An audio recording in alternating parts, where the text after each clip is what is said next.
hi. Welcome to Someone Else's Movie, the original podcast where an actor, writer, director, or nebulous industry figure gives a little love to a movie they didn't make. I'm Norm Wilner, senior film writer for Now Magazine, and this is the other thing I do. It's been a rough week for everyone, so I thought I'd do what I could to make today a little brighter.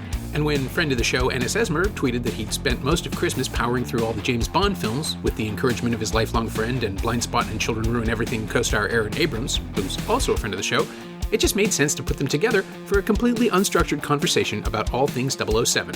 The movies, the actors, the way the franchise has changed with times, and the way it's decidedly not changed in a few crucial ways. So strap on your jetpack, and here we go. This is Someone Else's Movie.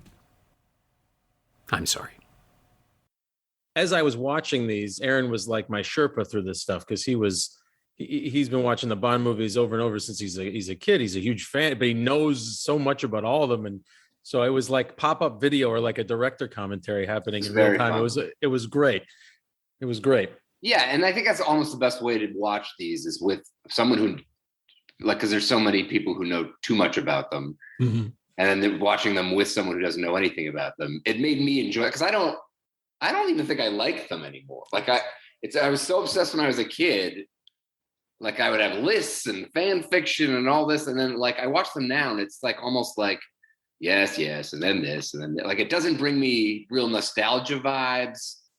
I think because they keep making them, yeah, and like the new ones come out, and they don't really. I know how they used to make me feel, and they don't feel that way anymore. So it's hard to capture what you did when you first experienced them. So it's great to see it through somebody else's eyes, like Ennis. Yeah, it's a weird chasing the dragon kind of thing with the Bonds. With me. I grew up with them. I've seen them all in order a couple of times now over the years. When Kate and I were first living together, we did a winter project to just watch them all because she had seen them, but in that sort of casual watching on television sort of way that growing up in the UK as a kid, they were on at Christmas. You would just see whichever one was up and not really think about it. Plus, they're not serialized until the Daniel Craigs came along. So you could just drop in and out.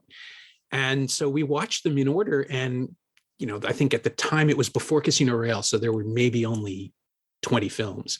And it's like, this will keep us going through the winter. And it almost took a full year just because we hit the mid-period moors and just lost all of our excitement because those are not good. Which ones are you? Like you're talking Octopussy was the drop off for you? Before that, no, Moonraker stalled us out for a while. Moonraker. Yeah, and I like For Your Eyes Only, but it did not hold up as well as I remember. So as an entry point, two things that stick out. First of all, like I've seen enough Bonds as a kid through my parents to have these weird memories that when I was rewatching stuff like From Russia with Love, or I did actually that's the one I didn't finish. Sorry, The Spy Who Loved Me and Moonraker I'd seen before. And I remember being terrified of Jaws as a kid, like to the point of having nightmares. And then I don't think I ever really held it in my mind that at the end of Moonraker, they've turned Jaws into like a lovable sitcom character who has a girlfriend. Like it shattered it for me. Even in the one before, he's kind of scary in that one, but then that was a memory that stuck out in my mind. I was like, why was I scared of this guy? And then knowing like as an adult and thinking of like what a network executive or like a studio exec would do to change a character to make him lovable is just sort of, I couldn't believe they did that to poor Jaws in space with a tiny, tiny girlfriend. And it happens so quickly too, because I remember one of the most... Was Moonraker? No, Moonraker was the second one I saw in a theater. The first one was Spy Who Loved Me. So I would have been 11 when Moonraker came out. And the shot of Jaws in the clown suit walking slowly down that alleyway is fucking terrifying. It's really unnerving. An hour later, he's making cute faces at the tiny girl. And there's nothing I hate more than a bad guy turning good in a movie. It is the entire premise of the movie is how will this good guy beat this incredibly amazing, impenetrable, unbeatable bad guy? And Jaws is like the worst case of it because he's like Wile E. Coyote, he keeps coming back, he seems unbeatable, and you're like, James Bond's gonna have to beat him eventually. How will he do it? And for the movie to just be like, no, he's not. He just doesn't want to he doesn't want to try and kill James Bond anymore. Is infuriating to me. It's blue balls. It's awful. I hate it. It's such a cop out. It's the same with Mayday, who's a dope ass character in View to a Kill, and they kind of they take it away. I mean, I don't like it. Oh, that's the Grace Jones, right? That's Grace Jones. The best. I think that one stands out as View to a Kill. If the I think the most important criteria for these movies is the villain, and Christopher Walken, young Christopher Walken as a Bond villain is like that. I should have watched that as a kid because it's kind of perfect in that way of how much, aside from how crazy the third act of it is. But the thing about Mayday that's amazing is that Christopher Walken kills all the employees helping him build that underground lair, and then she's still on board until he dumps her. He has to actively choose to break up with her, and then she's like, "Okay, I'm with you, Bond. Let's take him out." Yeah. So it's just purely driven by heartbreak and not a sense of propriety over mass murder. Yeah. No, that's also part of what bugs me is that it's kind of a sexist, soft-hearted turn where it's like, she's a lady though, so. And I'm not into it. Yeah. Let her find out the truth. The guy's a Nazi experiment. That would be enough to get someone to break up with him. Yes. Also, Grace Jones, maybe have less allegiance to your Nazi experiment boyfriend. Yeah. Just one, that is the deal breaker. Just one shot. And then she pushes him off a blimp or something. I'd be fine with that. Yeah. As long as someone has to get pushed off a blimp for sure. Well, these are the rules. So, okay. How are we going to do this now? We've already detoured into the midsection of the 80s, so we're halfway through the fun. This is fun. This is great. This is like playing. Well, I don't know. Your idea of going Bond by Bond, and then you're just sort of talking about movies in chunks and genre time periods and eras is probably something. Yeah. Keep it orderly. Yeah. So I'm a little older than you guys. So I think we probably all came to the Moore era first. In terms of consciousness, this would have been the Bond just because he spans that much time. He was the Bond when we were forming our idea of what Bond movies were. That's Connery had already retired. It was actually an old one where I remember my dad being like, "You want to stay up late? You've never seen a Bond movie? Oh, we got to stay up late." And it was Live and Let Die. Okay. And I didn't know who James Bond was. I didn't know what spies were. I didn't know what Harlem was. I didn't know what New Orleans was. I didn't know what voodoo was. That movie blew my ass off. And that's partly why I fell in love with Bond so hard. Also, it was like a secret with my dad. Like the whole thing of it was so magical. Spy gadgets and all that. Like all of it was so bananas. Moore's like the perfect one to come on board when you're a kid because it's also, he's very kid friendly. Like he's funnier than Connery in a PG way. He's sort of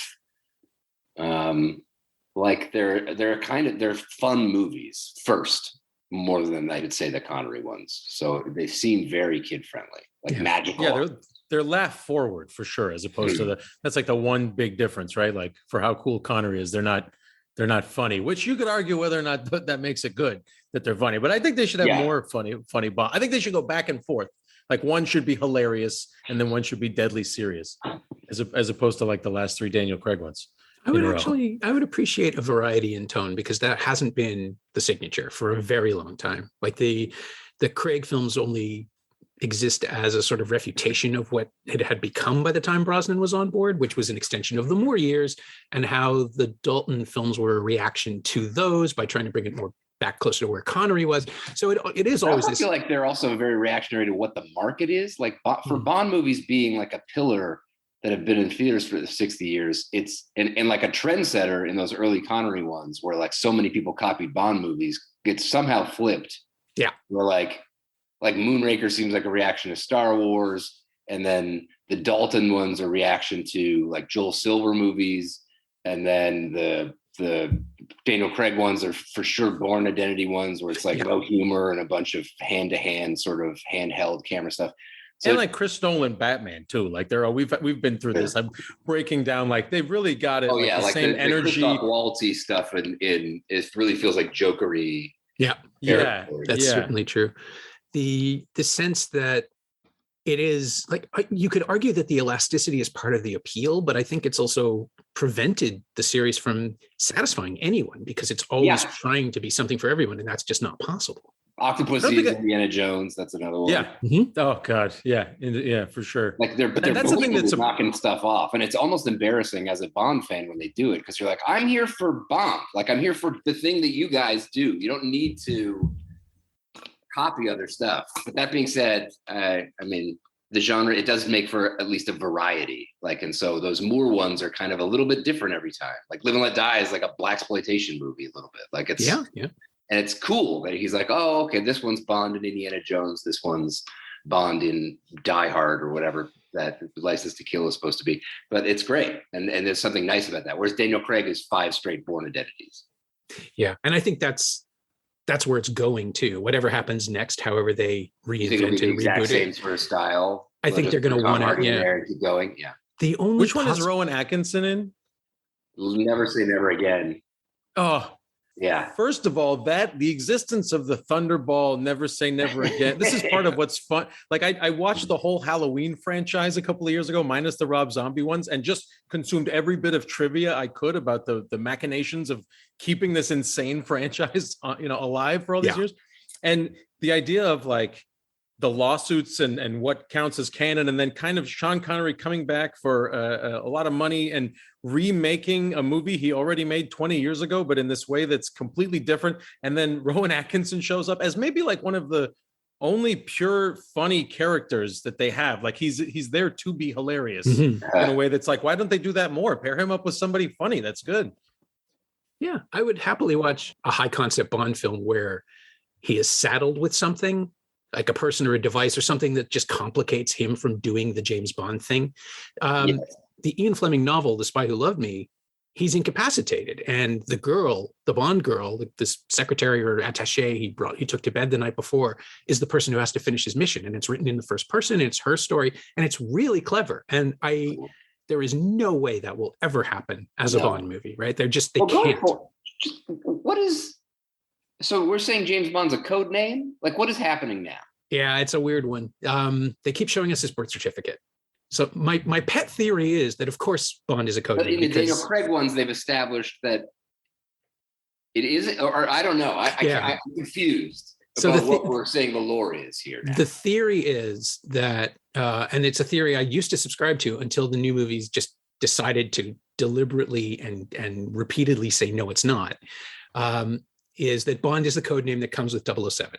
Like 009 is that would make sense if there wasn't now like 2 Vesper Lyns and 2 Blofelds and 2 like a bunch of other weird things. Like it can't. Yeah, these old characters can't be coming back as well. It's too cyclical. Plus the fact that Judi Dench was the M for both Brosnan and Craig suggests that they were trying to do some sort of continuity, but they're also doing a soft reset. And then with Bond, his backstory is always the same too, which some people have argued is part of the cover, but then the orphan. He was an orphan. He was taken in by a military family. It comes up here and there. It's implied. I think it was part of Fleming's books, but it's implied in the Brosnan story. There's like a throwaway line in GoldenEye. True. Then, I don't know where your spoilers lie on this podcast. Oh, it's true. We're going to end up forward. If it's not true, they're fucked. So it can't be. Like they'll just erase it. Somebody has suggested that the next Bond film start over and be Casino Royale or Dr. No, like the original book or the original film, and set it in period and just go forward from there, which would break everything and I think would be a great way to go. But I also don't think that the current brain trust has any interest in challenging themselves that way. But there's also it seems like the whole thing is kind of bloated in a way where there's no consistency from movie to movie with the choices they're choosing to stick. Like actors show up as different characters, back-to-back movies. I think the rotating Joe Don Baker. Yeah. Yeah. Right. Or anybody. Like I just, oh geez, I just totally blanked on it. I watched all of these in like a fevered panic, over 2 months, like 2 months ago. There is a guy who's doing 3 of them. Yeah, and the 3 Blind Mice and Dr. No is also one of the henchmen in Diamonds Are Forever and is also in Goldfinger or something else. And you're like, yes, like, are you friends with the producer? Like, we see you. Yeah, and also the guy that gets killed by Xenia Onatopp, like early in GoldenEye, who is the anal intruder guy from Top Secret, which is a crazy. Right. He also showed up in one of them. Like I can't even remember which one, but it's like that guy's. What are they doing? How are they? Like it seems like it's not Murdoch Mysteries. Like there's a lot of people you could hire for these movies. You know what I mean? Yeah. Maud Adams is in 2 films as 2 different women, right? Yes, she's the lead in Octopussy, but she's also one of the girls in Golden Gun. Oh, yeah. I like one of the. Speaking of like all the Bonds kind of having a different character, like or a different genre kind of, ripped off of something else that's popular. One of the ones that did it in a way that I was appreciated, that it was kind of just putting Bond in a completely different context, is Diamonds Are Forever, because he's in America, which he's been to before and since, but in a way it's like he's really in around Americans. Like that seems to be like he's really fish out of water in Vegas.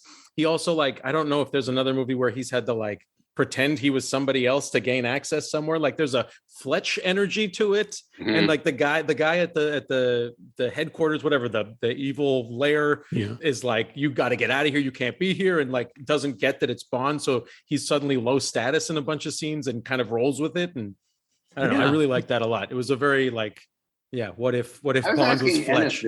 What do you think about, so Winton Kid? Yes. I was obsessed specifically with bad guys as a kid, and I had lists of bad guys and all this, and I do think they kind of make the genre. But Winton Kid specifically, I think, are amazing because when they hold hands, you see a glimpse of what their home life is sort of like, which is the opposite of how every henchman works. Like their henchmen are built to be killing machines, and that's why they're scary. And suddenly they're kind of scarier and more interesting because you're like, oh, they have a whole inner life, kind of. But my question is, what was, at the time of that release, do you think that was a joke, or that made them scarier in some sort of homophobic way? Or like, how did they think the audience was going to react to that? Because I feel like it's probably different than how I reacted, which I think it's a very cool choice. But I can't tell if they're making fun of, I can't tell how safe it is. Yeah, what was the joke then? You're kind of retrofitting modern attitudes about that into something that maybe we're giving them credit where it doesn't deserve to be. Me saying I love Winton Kid maybe is wrong of me to say, because are they making fun of gay people at all in this movie? I can't tell. It feels like the movie wanted audience or expected audience to giggle, right? But also to be made uncomfortable, and the actors refused to pander. Like they're so grounded in the moment. It's so good. Yes. Like to even figure out, like, we're going to play these weird, messed up characters, but have their strangeness not be anything about being gay. That's just a fact of who they are. Not that there's a right way or a wrong way to play gay in a movie, but like, I mean, there was in 1971. Yeah, I know. I'm sure. Yeah, absolutely. Yeah. That's I'm looking at it through the modern lens, but it was fascinating to me to see them being that nuanced and that creepy and strange, and not like weak or emasculated. They had their own way around stuff, and they were clearly like homicidal maniacs as well. No, they got around it pretty good by being so overly specific that there wasn't anything general about their performance. So there's no general idea of homosexuality or how gayness is supposed to be, because they're two of the most specific actors ever. Yeah. Yeah, but it does work. One guy who really looks like he came in off the street. Putter Smith looks like he's not even an actor. Like, I don't know what they're. And then Crispin Glover's dad. Like, it's two outrageous people. Yeah, and they know exactly what they're doing with each other, right? Like, it's not they clearly worked on this, or at least they found a rhythm that worked from the go. And you don't get the feeling that, like, there are some Bond films where, like, even just in terms of No Time to Die, which I guess is the most fresh in my mind, just because we watched Kate hadn't seen it, so we just watched it again a couple of weeks ago. But like, it doesn't know what to do with Rami Malek. It doesn't know what to do with his performance. He is working on his own. And I'm not saying that's a bad thing. It's clearly the only thing that Rami Malek could do in that movie was just be as precise and specific and hissy and quiet and that thing with his voice. Hissy. Well, I mean, like physically, literally, he is kind of hissy. Yeah. But it's also such a non-entity as a character that they didn't care what he did. Like, I don't think it's controversial for me to point out that Joji Fukunaga doesn't make movies, he makes scenes. He's only interested in what he can do with an image or an environment, and he's never been able to like connect dots as a storyteller. Just like everybody remembers the Warner in True Detective episode 4, where McConaughey takes the shotgun and runs through the crack house. Nothing has changed from beginning to end. Like the scene when he goes in and when he comes out, he hasn't learned anything or picked anything up. It's a great scene technically, but it's meaningless. And it's a flashback, so there's no real stakes to it. That's why they had to make it a oneer to begin with. It's just to like seem like there's tension because the shot isn't broken, but like there's no actual tension because we know he survives this. Yeah. So my biggest problem with No Time to Die is that it is absolutely unconcerned with the bad guys. Is that a case of like Bond movies really spoiling themselves? Like, is there really less work being put? Like, is Remy Malek being given less, or are they just expecting these actors to show up and fuck and ham it up in a way that's brilliant? So they cast whatever Oscar winner of recent times wants to show up and be crazy, and let him go crazy. And most of the time, it works out well. Yeah, but I mean, look at that's in keeping with the idea of them kind of exploiting existing franchises and properties as well, right? Like, let's get the big established award-winning actor. Have a trend of getting whatever the weirdest dude to last win an Oscar was. Yeah, right. That's true. Yeah. The general sense too, but then actually wait, no, because then that doesn't explain Mads Mikkelsen and why he's so great in Casino Royale, simply because they were building out, that character, but that character is not worthy of him in a way, because his plans are so flimsy. Aaron, like I texted Aaron about this because that one I think I've somehow seen among the most, and his performance is so captivating that you're just like, wait a second, he couldn't just, he's like middle management. Yeah. There's got nothing about his plans or his position that should be a threat to James Bond at all, except for that it's being played by Mads motherfucking Mikkelsen, who is dope and incredible. So you're like, oh, James Bond, watch out. This guy is the coolest. Yeah. Yeah. But he is like an accountant. Like, he's nothing. And he's like indebted to that. He owes money and he's scrambling around. Like, on the page, it's a weak character. Yeah, but that's why it makes sense for his first case, right? Like, that's why you'd send Bond to get this guy when he's a rookie. That's what I love about it. They're on equal footing, but each of them is in his own movie, and so it doesn't matter. I mean, in a way, you clearly are powerful if you can mid poker tournament get somebody to slip someone something in their drink that gives them a heart attack. I mean, that's pretty impressive. You got to be good. There's something you're good at, but then, you know, the fact of how he hires the guy to blow up the plane, and at the last second they have to get a new guy, and he's just fine with that. It's just such a cockamamie plan. And I like that it's about, like, you know, shorting the market is part of the incentive for him to get all this money. But obviously, when we get back around to the Craigs, I will ask you if Aaron, if he had stories. But because I played poker with him at lunch once, which was a real fantasy camp. Yeah. Oh, that's amazing. He's good, isn't he? Like, he's got the poker face. I don't remember anything that happened. If I won, I would have remembered. And I don't think I ever went head to head with him, and I'm sure I tried. That really beats my story of playing backgammon with Mark Consuelos. Not by much, but the totality of my interactions with Mads Mikkelsen was we were both at a cab stand at the Beverly Hills Four Seasons for the Clash of the Titans junket. Afterwards, I came out. He was sitting there just smoking elegantly, quietly, and I it was like a panel junket. So there was 20 people, and he was part of the lineup of actors, the cast. And I just said, I'm sorry, I didn't get to ask you any questions. I would have loved to know what it was like to make a movie like this. And he just said it was not challenging, and I love him for that forever. Amazing. Yeah. It's what Ebert and Siskel used to say. You have to think about whether a documentary of this cast having lunch is more interesting than the movie they've made. Right. Like, would you want to hang out and just watch them interact as people? And the answer is almost always yes for these things. I just saw Uncharted yesterday. It's there. It's right. Oh, that's a video game, right? That's a yeah. Now it's a movie. It's big and expensive, and Tom Holland still plays Peter Parker. It's really weird to see an actor and just realize, oh, that's his trick. Like, he has this one thing that they cast him for in these giant movies. And is he also Spider-Man in this movie? No, but he might as well be. Same reactions, same physicality. Like, he jumps on stuff. He, like, short of web swinging, he basically is playing Peter Parker. Well, I will say that almost uniformly, maybe we can agree on this, a video game based on a movie is almost always more satisfying than a movie based on a video game, which brings us to GoldenEye. I was going to say the Brosnan period. Yes, nice, well played. I'm not going to use any of this though, because I don't want to shit on Tom Holland. You should cut out everything that made that transition work, but just keep the transition. yeah. Or just bleep out everything you want to bleep out with loud bleeps. What are your top 3 Bond movies? Oh, you're not going to let me do this in chronological order. Oh, I'm not. Well, sorry. Let's do it. I thought we had veered off already. What is it? It'll be like totally 30 fine. seconds. It'll be 30 seconds a movie. We'll just get into my some top. thoughts.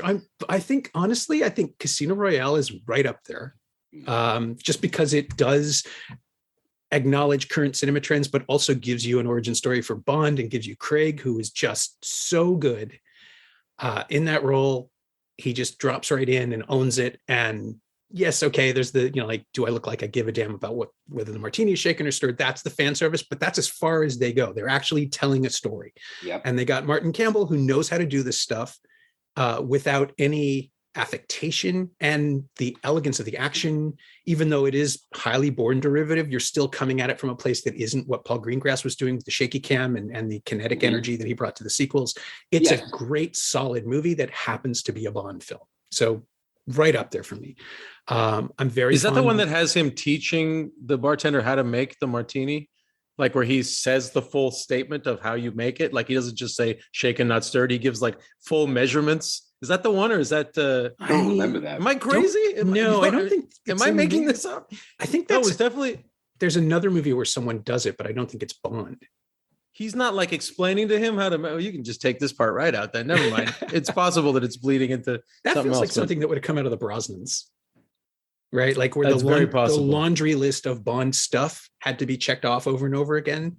Like I like GoldenEye, but it's very much a photocopy of all the other Bond movies with a different actor. I don't like the Brosnans at all. I just think they're not making a choice about what they are. I agree with you. Like they're kind of they're too light to be anything, but also like have these dark moments, and they're really silly and exaggerated, but also emotionally complex. And it's not pulling any of it off really for me. Yeah, I like Tomorrow Never I think Dies if it wasn't for Oh, you do? Oh man, Tomorrow Never Dies. It's a whole mess. That's the one with diamonds in his face. That's that's Michelle Yeoh. That's the one with Jonathan Pryce and Michelle Yeoh. The newspaper called Tomorrow. I know, it's terrible. It's terrible. But the one good thing about it is that, I mean, it is in a weird way because it's riding the Asian action wave that was happening right then with Miramax importing all the Jackie Chan movies. And so if nothing else, Michelle Yeoh being Bond's equal is really interesting and fun. And the action scenes aren't bad. I mean, again, it's not. You don't think Denise Richards is equal? I don't. That actually kind of explains Jonathan Pryce's performance in that, because if he's doing it like a white actor in a Jackie Chan movie playing a villain, it tracks perfectly. And now I suddenly respect it in a way I never did before. That is hilarious. I hope there's intention behind that performance. going from like Thunderball and the little, Spectre meetings where they're behind a wall that slides, and there's the guy, Blofeld has controls over the chairs. They can eject or set you on fire. Yeah. And then it cuts to like this just goofy, TV wall of monitors meeting between all these heads of state that are plotting how to start a war and use the paper. How far they've fallen. The sinister folk. Yeah. There's always sinister folk in these movies. Yeah. But no, none of the Brosnans makes it on my top three. I always said I liked not License to Kill. I hate License to Kill. You hate License to Kill? We're like the only two people I've ever met who have no. It's a magnum. It's incredible. I think because it doesn't feel like a Bond movie to me. It's incredible somehow. But maybe that's not a good reason to love it. But I love it. I couldn't believe how much I loved it. I love Benicio del Toro in it. Oh, that is about it. Honeymoon.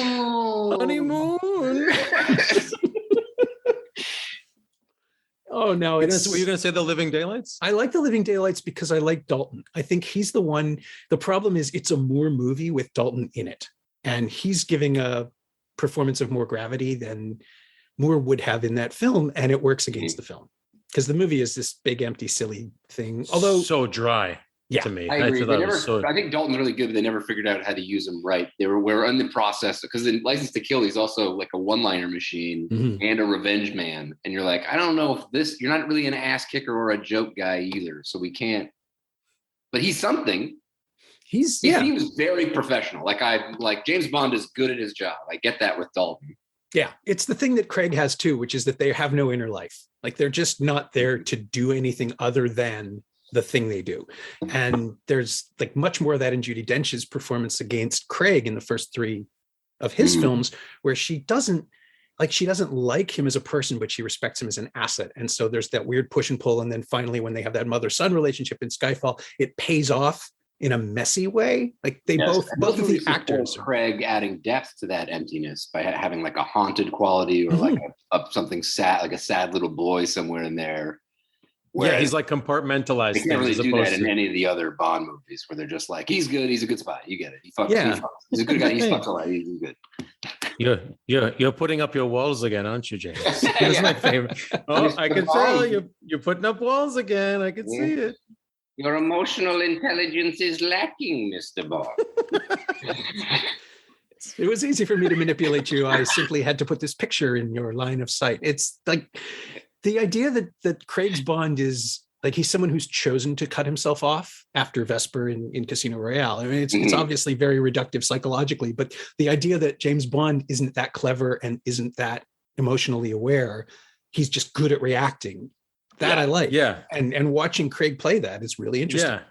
Making him like emotionally messy as opposed to cold even justifies some of the lingering out of date sort of sexual conquests that happen in the Craig movies too, I think, in a way, because he's like clearly using sex to fill a gap or is sort of, clinging for something that feels real or whatever it is, like it's in Skyfall where he meets the escort that's on the boat that ends up getting killed by Javier Bardem on the island, which is all, I mean, what is that plan, by the way, on either side? But there's something about it that it's just sort of like he's drawn, like he I don't know, he seems pained in a way. You said the no inner life thing, but he's able to access it. Like if he hasn't dealt with it, he's still in a lot of pain, and like kind of can't control his emotions in a way, which is the freshest part of the Craig things, I think. It's the only time it doesn't exist in the Craig times, this sort of inner life, I think is, and say what you will about his performance, but I think On Her Majesty's Secret Service has a lot of like, because it's James Bond falling in love, but there's also a real theme of him being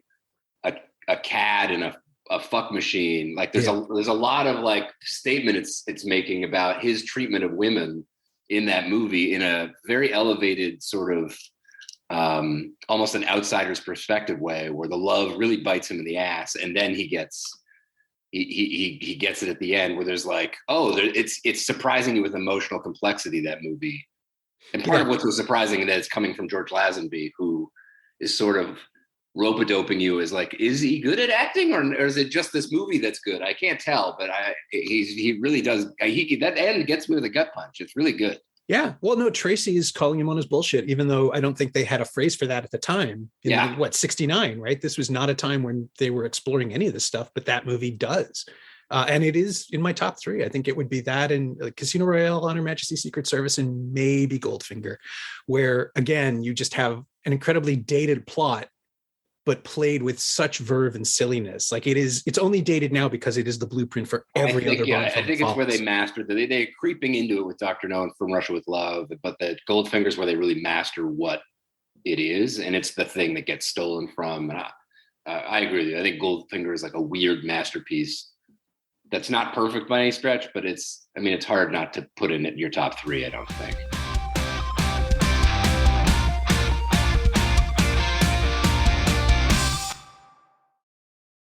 So what are yours? I agree with you about On Her Majesty's Secret Service, and that it's really elevated and interesting, and just like it feels like a Soderbergh movie. Like its style and editing is very like no other Bond really does what that movie's doing. The bobsled stuff, like thematically, like the fact that he falls in love but then has to go to a mission with a chalet full of 20 women and then pretend to be gay is just like, you're like, oh, you're really getting into his sexual politics in a really interesting, like mature, like whoever scripted this was not half-assing it.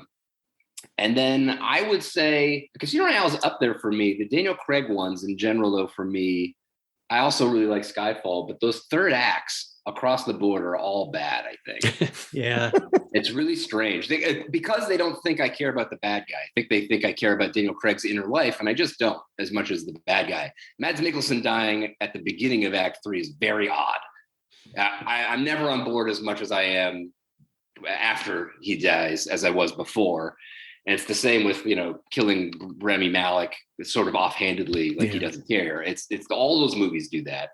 I would say Live and Let Die would be along with Goldfinger. It's a real evolution of, it's everything in terms of like sound and style and brightness. Like when you take that sort of the template of Goldfinger and then put it into the 70s, it sort of becomes, or late 70s, it becomes just so electric to me, where, I mean, again, I could be trapped, and that was the first one I saw, but I also like no notes, just love it. His plan is ridiculous. It's elevated in a silly way that is completely original to James Bond's. And that's the thing that James Bond can offer you that I think no other real like brand, I guess, can offer, is it has its own thing, despite it aping from other movies all the time. And Live and Let Die seems very true. You know, it's a blaxploitation-y thing. It seems very true to me. Yeah. And you have Yaphet Kotto sort of puncturing the blaxploitation part, right? Like, he is so self-aware and so interesting that he refuses like single-handedly to condescend to a British person's that movie's not, I mean, you saw it more recently than I did, Ennis, like how its treatment of the Harlem and culture, did it ever feel off to you or dated? I mean, I don't know anything about voodoo, so it's hard for me to comment on those climactic scenes. Like, I don't even want to go near that, because I don't know, and I meant to look it up. But you know, I was part of what was fun about texting Aaron in real time as I watched these 26 movies was like, he's very good at not blowing things, even if I'm being like, well, hold on, he just hit this woman. What are we talking about? Or like, you know, in like at the beginning of Thunderball, when he coerces the massage therapist into having sex with him, and it's just like these ugly things. But there's stuff that happens in Live and Let Die that he didn't give away, that actually, like, oh no, it comes back on him, or what's her name, Dr. Quinn's what's the actor's name? Solitaire. Yeah, right. That Jane Seymour ends up being like a way more fleshed out character than you might think at the beginning. And the whole thing with the virginity and all that is very weird, but he tricks her into taking her virginity, right? Right. But then she gets a 1-up on him at some point, doesn't she? Or well, she sort of says after that scene, like, I knew it. I was in, like, she'd be like, I know what I know it. She's always smarter after the fact. She reveals that she sort of knows. I don't remember. Yeah, I think that's what it was. But I also think that was impossible not to, if you can watch something with a super fan of it and have them let you in. I mean, especially imagining one of my best friends being, how old are you? 10, 11 when you watched it? Sure. So and just like I do is, if it would start at 8, staying up to 10 to watch it was past my bedtime, considering. Right.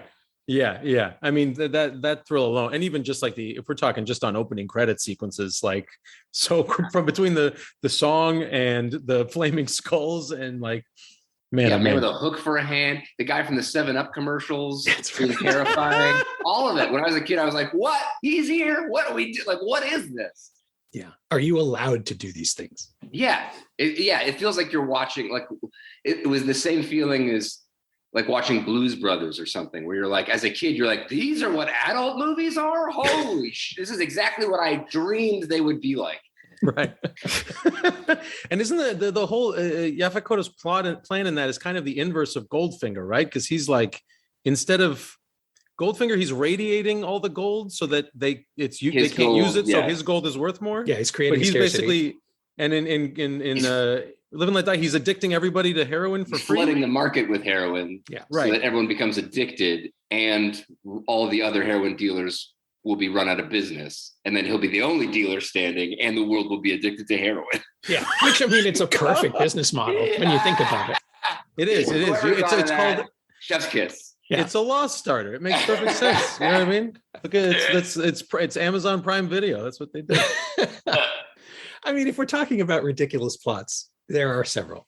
I love the fact that the Bond films, even with the same actor playing Bond within the space of 2 or 3 movies, will go from the mundane to the absolutely ludicrous. I still don't know what the core aim of the Spy Who Loved Me plot is. I think Stromberg wants to start a war. They always want to start a war so that he can live under the sea. Isn't it the same as Moonraker, but underwater? Yeah, underwater world. He wants to have a... Yeah, he wants to wipe out everybody and live underwater. And then Moonraker, Drax wants to wipe out everybody genetically and then recolonize Earth with his hot space women. Right. You know, the science works, I suppose. But isn't that the same? Works. The science works. That's the word. Isn't that the same plan as No Time to Die? Like, I realized watching No Time to Die again, we never find out what the plan is. We never find out who he's planning to wipe out. It's just a bunch of people to purify the world. But is it not like Thanos? Like he just is like, there's too many people, half you need to go. Fate will figure out who the gas gets. Is that what it is, or is it targeting countries? Well, but it's targeted, right? Like it has to be targeted because it's genetic. So he never someone. says, I'm racist against the following countries. That's who I want gone. Exactly. The Belgians will go now. You never get a sense of it. Plus, also, I mean, the more I think about it, that whole Poison Island thing where they're apparently mining nanites in a pond. I don't think that's how that works, but it doesn't really matter because they also have all those DNA samples in the walls that they then blow up. It's just like, okay, it's a beautiful set, but what the hell are you doing? Why is this movie 2 hours and 43 minutes without telling me what's going on? I'm still that might be the craziest plan that they just sort of gloss over, that it's totally a thing you can accept. Like they don't even really explain or even attempt to explain the science of it. It's just it really is a frequent mistake that Bond's movies make where they think I don't give a shit about the bad guy when that's why I'm there. He's the variable. So like he's the new attraction. You've got to, if it's a zoo, you got to show me the tiger and you got to tell me how the tiger does everything. And you got to bring in. We want to watch the pandas have sex. That's what we're there for. We always like to skill over bad guy stuff is crazy. Well, that's why I think my favorite ones. I don't care about the rest of it. I really don't. Not as much. It's all. That's why I think got a new actor who's awesome. He's gonna have a new scar and a new weird plan and a new what. I want to know all of it. Yeah. Well, that's why I liked Skyfall so much because it really was like. I mean, as crazy as the plans are, at least Javier Bardem's character is like behind it all and he's on top of it. Yes. Right. And then like I don't know that there's a moment in any of the Bond movies I like better than when he's trying to shoot both him and M through the head with the same bullet. And then he just gets stabbed in the back and turns around and just goes, ugh. Like he's so like, Mom, don't. Like he's got this crazy, I don't know how you direct him to do it that way. It's just one of the craziest moments in a movie I've ever seen. I just want to believe they found it in the moment. Like a prop didn't work or something and he reacted and they just kept it or did it again. Because it's great. It is. And it's just unpredictable and lively. I don't like baked potatoes. Like it's really a weird, it's petulant, but he's terrifying in this really economical way where he pulls out the mouth thing and he's got the droop, the cyanide. Oh man, so good. Yeah. And you have like 2 full speeches to bad guyify. Oh yeah. That's like, usually they just give these guys 1. And if they don't give them any, it's a big problem. But 2, he's got the face one and he's got the one where he's touching James Bond's thighs. Both of them are amazing. Oh, where he's like, what about the one where his entrance where he like walks all the way and then he sits in front of them and starts. Oh yeah, right. He gets like weirdly like, I'm just like you, only I feel like everything.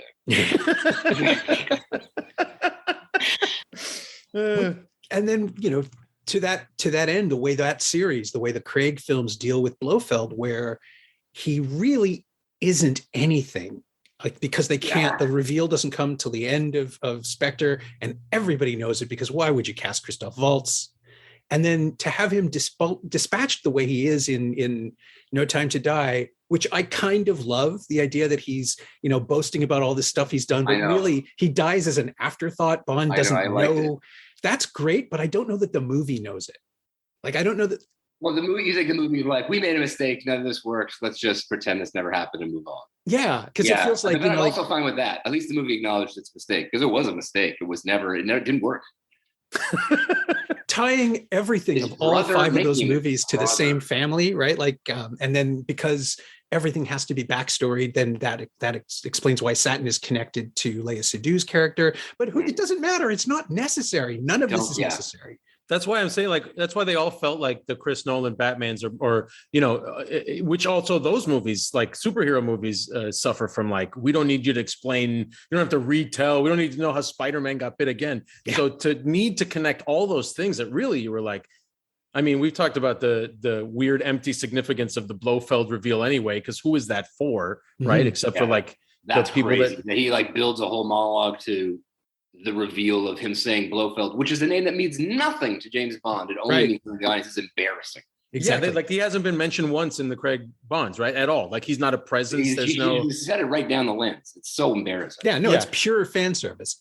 It's funny because I could make an argument everybody hates Star Trek Into Darkness because of the Khan thing, but the way that Cumberbatch plays the scene where he reveals who he is and no one knows who he is great, because he is an egomaniac who wants to be recognized as this great butcher of the 1990s. And no one's like, who? It's for the audience, but Cumberbatch found a way to play it that made it work. Like, he acknowledges that he's underappreciated. Yeah. I think one of the things the old Bonds did better, that I think Ennis is right. Superhero movies now do this a little too much, and the Daniel Craig's did this too much, which is it thinks in order to be emotionally engaged with the hero, I need to know everything about his full life and everything like that. But really, when it's especially a superhero, if the bad guy is awesome and brutal and I want him to lose, I'm emotionally engaged. That's all the emotional engagement I need. And that's where to invest in my emotional engagement is actually on the bad guy's side and making him so bad. Yeah, make him a worthy adversary. Give him a chance. Worthy adversary, as opposed to, well, this movie we're going to learn about this new chapter of Batman's orphanage where he was in the thing, or like Daniel Craig we're going to relate, they're going to be brothers, and that's why you care. And you're like, no, I don't. The fact that Blofeld's his brother doesn't mean anything to me. Yeah, to the point where in No Time to Die, they actually have to say, well, it's good that he's not your real brother, because yes, I know to undo it. Yeah. Yeah, and there's probably one person at the screen going, "Oh, right." Like, it doesn't. yeah. Okay, so where are we now? We have Ennis. You're 3. I mean, I think I'm going to do favorite something else is what I'm going to do. No, I think one thing I wanted to mention that, like, I watched them in such a crazy order, half off Aaron's recommendations and half off I would start them. I don't think I knew you were going to watch them all. So I was like, well, here are the ones. Yeah, but I also wanted to save some of them. Like, I watched On Her Majesty's Secret Service and Live and Let Die near the end, because I kind of got, like, the Brosnan ones, I guess, were the ones I sort of watched with the most awareness of what I was watching. You know what I mean? Because everything before that was just tangential and peripheral. But my criteria was I'll watch the opening sequence and the credits, and if I'm not hooked from that, I'm moving to another movie. So a lot of the Bond movies I watched like the first 15 minutes of. So somehow, in a way, I just think it needs to be honorable mention because it's one of the most original ones, I guess, in the execution as well. And I'm a sucker for, like, but none of the stuff where he goes undercover should work ever. That's the other crazy thing. It's like, you want to tie these movies together and he's the world's greatest super spy, but he can still sneak into places. Yeah, using his own name. Yeah, with no disguise. Yeah, no disguise. And that's the one where it's View to a Kill, where Christopher Walken is like trying to get him to sit still in time for him to scan him with his like old Commodore 64 computer under the auspices of selling him a stallion. And he's just like he just presses 2 buttons. His picture scans in like 8-bit technology. Like the opening is like a cutscene from like Double Dragon or something like that. And then it just says like Super Spy License to Kill. And that to me was those are the that's the wheelhouse, I think, for me. So I'm gonna put View to a Kill in some sort of weird special category all on its own. But I think Live and Let Die is up there, and I think I'm gonna have to go Skyfall because that's the Home Alone one, and I think that needs its own. Like I really like to think of the Brain Trust and the Broccolis all sitting around being like, what's the new hot thing? And they went with instead of Brain Trust, we should just say the Broccolis for everything instead of Brain Trust. Yeah. Well, I gotta go meet with the Broccolis and figure out if the Broccolis are having a real powwow in there.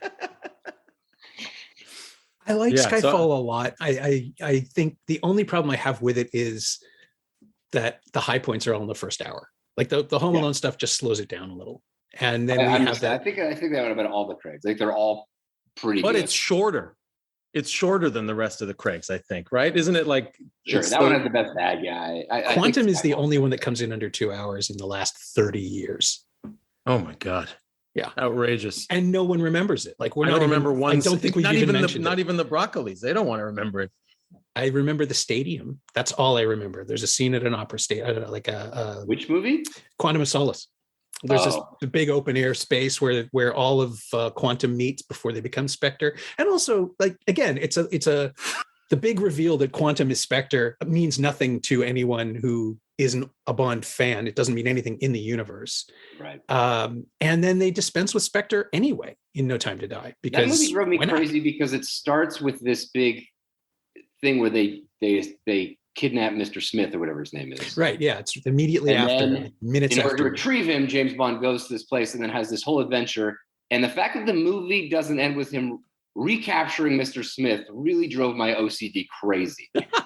Like, this was an entire sidebar. This movie was nothing. You opened it, it still makes me, I can't explain why it makes me feel so weird, but it doesn't feel right at all. It's the middle of a trilogy, right? Like, there's It no doesn't actual feel like a connect. It's not, you're like, this is a chapter in a book as opposed to an actual movie. This is not, it feels incomplete.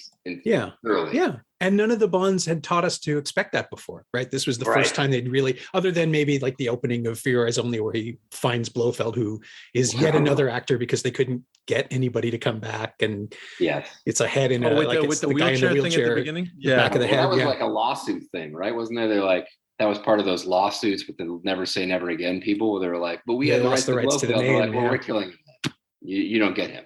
Yeah. And we should talk about the Thunderball thing just a little bit, because the original movie is like, it's bloated but a lot of fun. And then Never Say Never. Jetpacks and scuba fights. I mean, come on. It's the scaling up, right? Like, that's the one where it all starts to tilt over into madness, where Goldfinger is an escalation from Russia with Love, and then Thunderball is tripling down on everything that they thought people liked about Goldfinger, and it creates this splinter timeline. Spiritually, it is the escalation from Shirley Bassey to Tom Jones. Yes. Exactly. Wow. Yeah. There's nothing sleek about it at that point. Just more horns and strutting. And that was the tagline, I think, for I imagine Thunderball, more Ennis, horns. you saw this more recently, but then those underwater fights they're got to be boring. The Thunderball ones are still good. The Thunderball ones are still good. That's what shocked me about that movie. Never Say Never Again ones. I assume there's a bunch of Never Say Never Again as well. Just underwater spear fights. But there's something about it that's like, that will never, like a snowmobile chase and underwater like scuba fights with spears will never not be cool to me in some way. There's just some and like a guy in a tux of the jetpack. You know what I mean? Like, that's that's just aside from all the reprehensible stuff that he does in that movie. It's that whole, that really works for me, because it really seemed like they were actually inventing like bad guy layers and walking into an unassuming office that's a front for a secret organization that runs the world and all that. Even like having a button that sets a chair on fire. I love that in a board meeting. Yeah, the Ken Adams sets are, I think, as important to the series' success as anything else. Like, that production design is just so important. Like, I imagine, like, there was nothing like that at the time, right? So it was a real, like, everyone's minds were blown by this like evil organization and kimonos and high chairs and all this stuff. I mean, that changed the universe. Like, that's such a great design of a world, and it's so specific and clear. It's just it's so imaginative. Like, of course, this franchise deserves everything it's got. Yeah, and Connery, who we really haven't talked about, is also just as essential. I kind of, before we run out of time, I really wanted to deal with his importance. He plays a version of the character, like he set the tone for everyone who followed, but he's also deviating from Fleming's conception in an interesting way. Like, he's this young unknown actor who, he'd made movies before, but nothing that put him in front and center in the way this does. And how did he deviate from the Fleming stuff? He's much funnier. He's looser. Oh, he's snippier even, because the Fleming character as written he's a blunt instrument, which is what Craig is doing. Like, he's not interested in anything other than killing the person who's supposed to be killed. And the drinking and the sex and the travel are all just the things he does when he's not killing people. And that's something that Craig captures really, really well. Well, you got to unwind. Yeah. Right. Yeah. Like, Connery is unwinding. Craig is killing time. That's what Connery brought. Like, he brought somebody who loves his work and uses it as an excuse to bother people and annoy people. Like, just the pissy way he deals with everyone who is any higher authority than he does. There's an entitlement to his performance that I always found really fun, because this is a guy who can kill anybody he wants to. Like, Connery is the only actor who's played that liberty, or someone who just, like, you can insult me if you want to, but I can shoot you. Yeah. It would have been really interesting to see Connery do On Her Majesty's Secret Service and fall in love. It would have been really something. To watch him get his heart ripped out would have been really something. Yeah, and I think it was written for Connery, like for that version of Bond rather than the actor to watch him go on the back foot and not know what to do and from scene to scene and fumble in a weird way towards the victory, which is also his greatest tragedy waiting for him. It's what was the deal with that? Did he declare? He said he wasn't going to do anymore after You Only Live Twice, right? Yeah, he was just out. Is that what it is? He was just out, and then they were like, "No, we'll pay you whatever you want." Yeah, I think the contracts are all 5 movies. Yeah, right. It was a 5-movie deal, and I think the offer, I don't know that this is actually true, but the apocryphal story is that the offer was for 50% more than he'd made for all 5 or something, and it just wasn't enough, and he wasn't interested, and his back was bad, so he just didn't want to do it. And then they gave him $1 million for Diamonds Are Forever, and he's like, okay. But you can tell he doesn't want to be there. That's also one of the reasons that he works so well there, where he's playing someone, as you said, in his lower status, because he doesn't want to be there, and it radiates outwards. When I watched that movie, is like, oh, they really tried to. They were like, look, what if we set it in Vegas? How about that? And he's like, all right, I'm listening. Like they're just trying to make a movie that he would want to do as part of like what it seems. And he's like, oh, who are you dating? She can be in it. Does she act? I mean, all Bond movies should be made that way at this point. And these 2 gentlemen I get to punch, they get to be homosexuals, yes?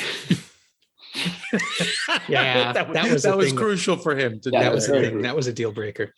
That movie spends a long time with people impersonating voices too, which I love. That, like, of all the things that they present technologically that Q shows them, that to me seems the craziest. That they have like just normal tech that works in that world where you can just, if you had that, wouldn't you use that in every movie? Like we can immaculately impersonate you. You just set up meetings. You just get phone numbers and set up meets and then ambush the guy. Yeah, it's true. There has yet to be a single Bond movie where he's waiting for someone, right? When the light comes on and he's in there. Yeah, right. Expecting also, just very odd that like most of them, I understand sometimes it's like there's a missile that's about to be launched, so he's got to get the codes or whatever. But a lot of them are just like, why doesn't he just shoot this guy in the face? Like he's got to get undercover and become his friend and blah, blah, blah. And you're just like, but he's the guy. You know he's the guy, so just shoot him in the face. I don't just stop him. What is all this? Yeah, that's not like there's a tribunal. A building across the street would be a much more effective James Bond in almost all of these. Yes, he doesn't need to do all of this. Yeah, he's not bringing people to justice. He's the executioner. Yeah, there's no like internal affairs. He's also not gathering proof. Like it's not like they're going to trial. So it's I don't get a lot of this undercover stuff is so strange. Yeah, they're not dealing with like inadmissible. They're like, this isn't admissible. You got this under duress. We can't use that. It's like, no, you did whatever you had to do. Talk about him like he's an assassin, but they have assassins also in the world who are just like basically who kill from afar. He should be one of those.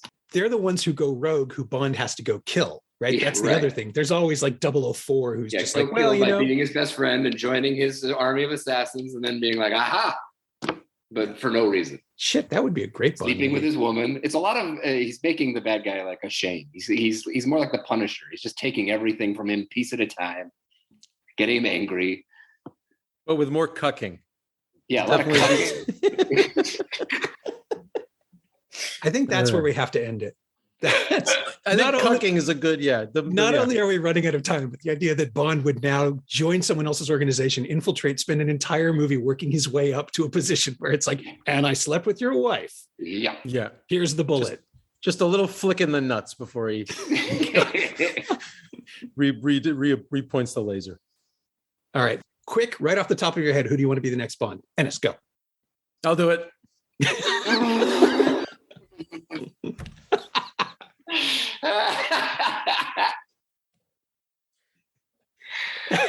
I think there should be funny Bond. I can't think of who it should be specifically, but Tom Hardy did a joke real good. I mean, I don't.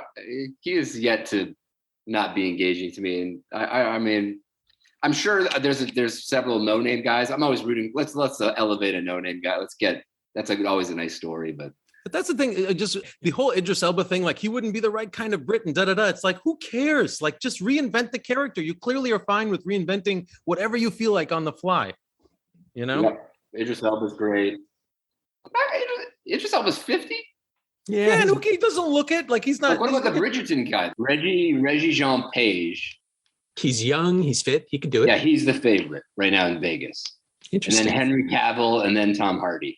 Henry Cavill. He's super. Just leave him as Superman. What do we need him to be? He was a good Superman. It's like having Time Lord be Mario. You know who James Norton is? Isn't he that little comedian who looks like a lemur? No, you're talking about Jim Norton. Jim Norton. Jim Norton. Yeah, you're talking about Jim Norton. Looks like a lemur. James Norton's he's from Grantchester and Happy Valley. I've seen him in stuff. Richard Madden, Jamie Dornan. Sure. It's more of the same. It depends on what kind of Bond movie you want. And I think I'm a little emotional exhausted from this guy. It was great, but let's have a lot of fun. Let's have great sequences, crazy bad guys. And therefore, I'm going to say something like Tom Hardy. I don't know enough about Reggie Jean Page. I'm sure he's great. I saw his SNL and he seems perfect. But I want Riz Ahmed. It'll never happen. Oh, great choice. Done and done. Yeah, it'll never happen. He is too much of a deviation, I think, for the Broccolis.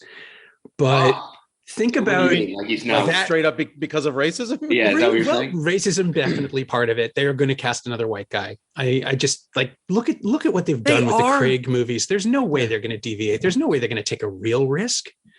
Well, what about the actor? What about the black actress in the last one that was Lashana Lynch? Briefly? She'd be great, but I think they have to wipe the slate. She's around, but they're going to wipe the slate and start again, right? Because they have to. They can't go with the continuity, which is a shame because we lose Ray Fiennes and everybody else.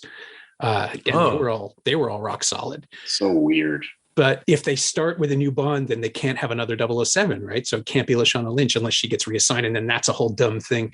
No, Riz Ahmed is somebody who he'd be great because he's charismatic as hell. He could do the action scenes. He can do whatever he wants.